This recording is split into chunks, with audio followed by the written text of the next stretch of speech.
There's something kind of terrifying about seeing your parents go through the worst grief imaginable. My name is Christine Mauser. I'm the younger sister of Daniel Mauser, who was killed at Columbine High School in 1999. There may be students inside the school. It is so chaotic. No one knew what was going on. Kids are shaking, they're crying, they're screaming. These two students wearing trench coats walked up to the school, and then they moved inside the school, shooting students all along the way. It feels like you grew up overnight. Like your innocence is just lost. It's gone. And people just don't know what to say to you. I remember, they do like a viewing of the body, and I remember coming in the room, it was just the three of us, and I didn't really want to be there. Like, I didn't want to see what had happened to my brother. Like, maybe it sounds mean, but I didn't want to see him like that.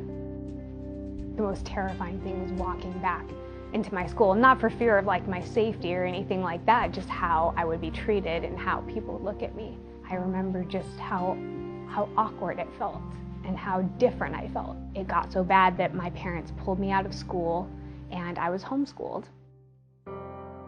I definitely changed after that. I think my adolescence was pretty different. It made me more cautious. It made me a bit more introverted. I used to like acting and doing things like that, and then suddenly it just kind of lost interest for me. I didn't want to be at the center of attention of anyone.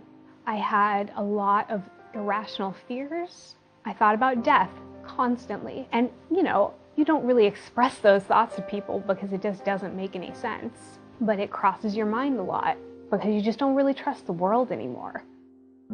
I remember for a while I wanted to have a friend sleep over every night. I just didn't want to be alone. And it sounds horrible, but you almost don't want to be alone with your parents because watching them go through that is the worst thing in the world. I mean, I remember times where they would break down and I would maybe be in the next room and I wouldn't acknowledge it because I didn't really know what to say because I didn't really have any comfort to provide them. And you're also trying to kind of keep your act together to not make them have one more thing to worry about.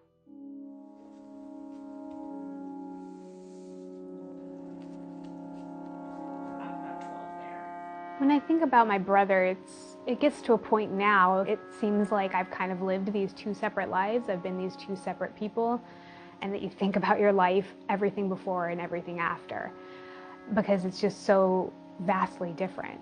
And you have little memories and little snippets of things that happened in your life, but at the same time, you don't really remember what a conversation was like with him, or you can't really call to mind what his voice sounded like unless you maybe watch a video or something like that. You still think about the what ifs because you just had kind of a huge part of your life cut off. It's just pretty deeply scarring. It never really goes away.